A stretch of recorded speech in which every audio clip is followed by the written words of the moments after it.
Miami, South Beach, bringing the heat.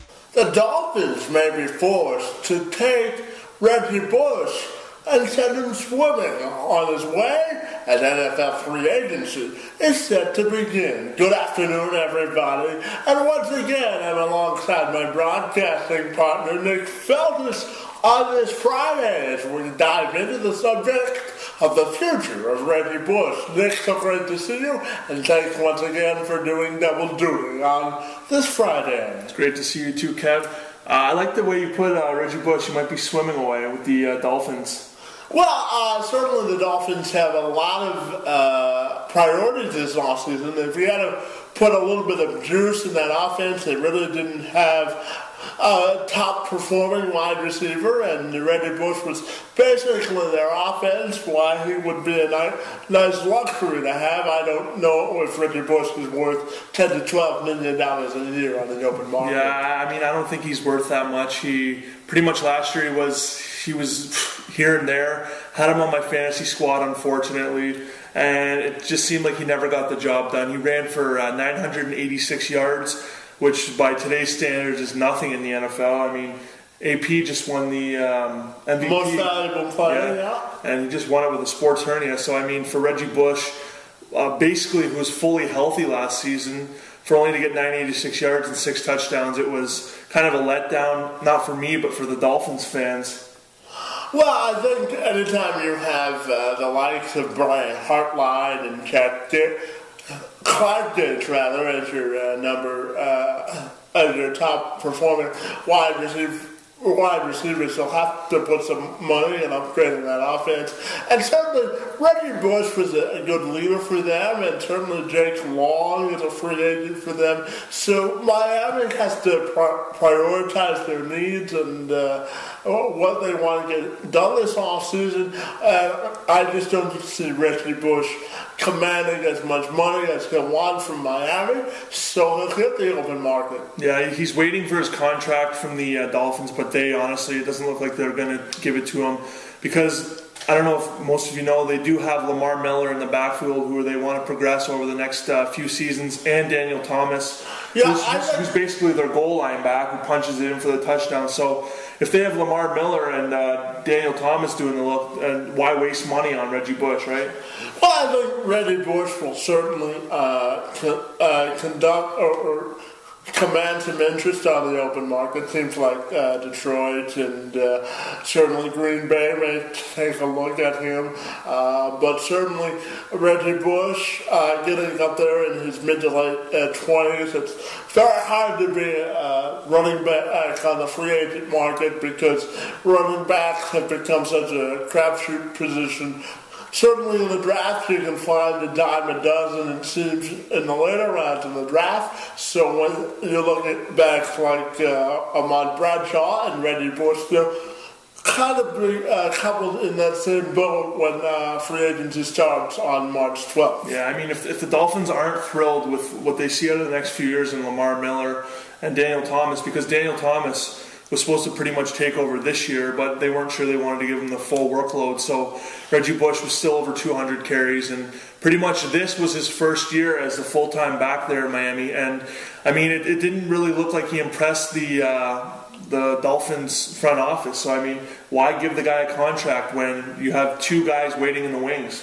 Well, on the field, his numbers were certainly average, but certainly he's evolved as a leader and as a veteran leader for that young team. But certainly getting their left tackle, franchise left tackle, Jake Long, signed to a long-term deal, will always take precedence over skill positions. And looking at Miami, Greg Jennings, of course, is a free agent coming up this offseason, and certainly he played for Joe Philbin when he was the offensive coordinator for the Packers, so that could be a marriage that could come to pass. Yeah, I mean, that team as a whole, You really look at it, It's progressing. Ryan Tannehill.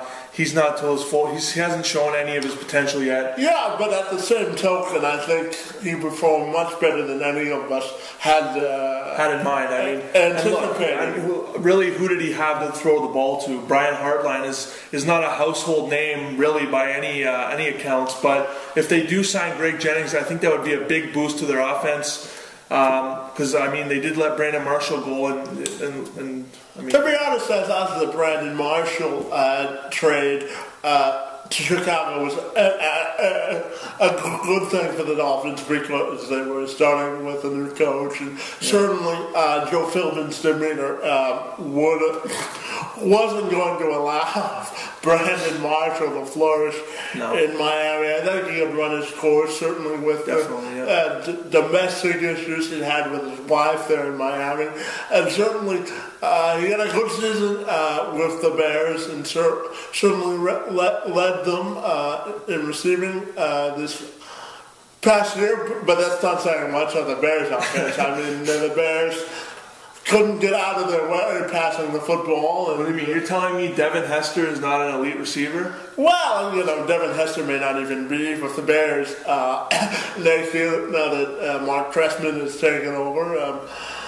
But anyway, getting back to Miami as we wrap this up, Miami will have money to spend this offseason, and certainly in that market, and with all of the celebrity minority owners, they have to sell tickets to generate interest in that market and in that team. So I would suspect that the Dolphins would be active come the free agent market time. Yeah, definitely. I mean, that market there, it's hard to determine how many people are going to get, because I mean, when I went there to watch a Florida Marlins game, there was no one there. I mean, the stadium is in the middle of nowhere, it seems, and to get the people out to games, it's tough. Well, I mean, the highest level of attendance for any sporting event in Florida, whether it be a Heat game or a Heat game or a Tampa Bay Rays game, rather, is certainly Miami has some work to do in sort of generating interest in that product. They've been down for a while. They've got some good pieces in place. Certainly, that defense was again a top 10 defense in the league, and they've got some pieces to build on defensively, but certainly offensively they have a ways to go. Yeah, competing with New England Patriots, the Jets, who aren't and Buffalo. Well, I mean, New England's the top dog in that division, and no matter what Miami does this offseason, they're not going to catch the Patriots as they're currently constituted, but they can certainly make their roster more appealing, certainly, for the upcoming season, and the team more competitive, certainly. They seem to have a blueprint. But getting back to Reggie Bush, where do you think he'll end up this offseason? I mean, who needs a running back? It's Green Bay, who had Cedric Benson, but they got Alex Green and James Starks there. I mean, who really are they? But Green Bay, maybe Detroit. Well, Detroit.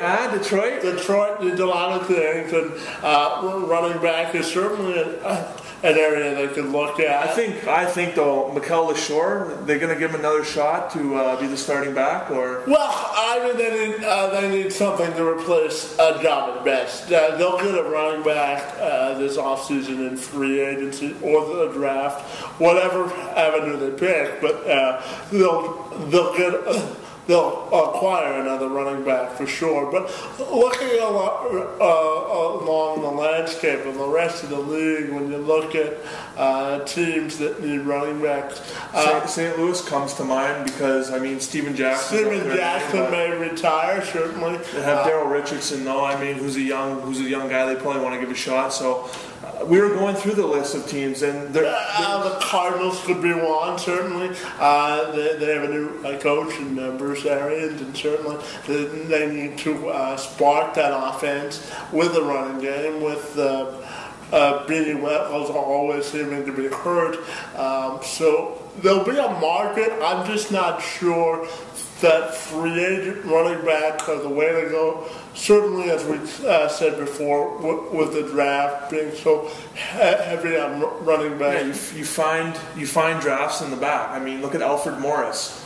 Sixth round, and he was a gold mine. He was outstanding. But I mean, this year, if we're looking at running backs, the crop is not that big. But I would honestly rather take a risk on a running back in the draft than to sign Reggie Bush, because to sign one in free agency. And that's sort of the curse that happens with free agent running back when you get up to your mid to late 20s. Your value as a running back goes down because of the number of carries you've taken, not only in the pros, but certainly in your college career. And certainly when we look back at Reggie Bush's USC career, he was a big component of that offense as well. Yeah, we thought he was going to come into the league and be the next Barry Sanders, but he turned out to be not so great.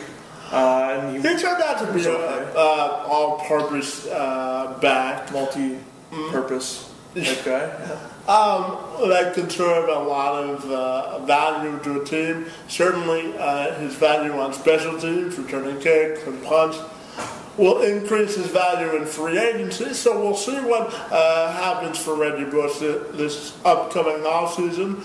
But this has been another edition of our Video Sports Podcast. I'm Kevin McShan for Nick Feldis. We thank you for joining us today, and we'll see you next time. Bye, everybody.